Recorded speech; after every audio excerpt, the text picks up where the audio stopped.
జగన్ బంగారుపాళ్యం టూర్పై మంత్రి అచ్చెన్నాయుడు విమర్శలు చేశారు. అధికారం పోయిందన్న కోపంలో రాష్ట్రం మీద దండయాత్ర చేస్తానంటే చూస్తూ ఊరుకోమన్నారు. అయితే మినిస్టర్ కామెంట్స్పై తిరుపతి జిల్లా వైసీపీ అధ్యక్షుడు భూమన ఫైర్ అయ్యారు. జగన్పై దాడి చేయడానికి కూటమి ప్రభుత్వం కుట్ర పన్నిందని ఆరోపించారు.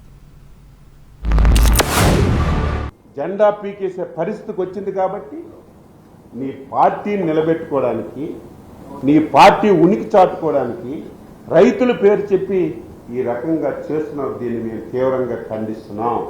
ప్రభుత్వాలంటే ప్రజల గురించి పనిచేయాలి తప్ప నాకు అధికారం పోయింది, రాష్ట్రం మీద దండయాత్ర చేస్తాను, రాష్ట్రానికి నష్టం చేస్తానంటే ప్రజలు అంత అమాయకులు కాదు. భూమి ఆకాశం చూడకుండా వ్యవహరించారు. ఏం చేశారు?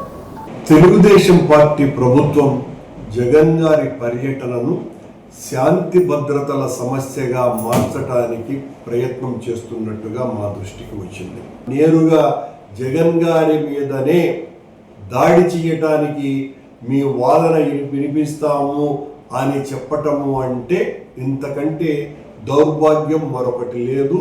మీ దుర్బలత్వం చాలా స్పష్టంగా తెలిసిపోతున్నది.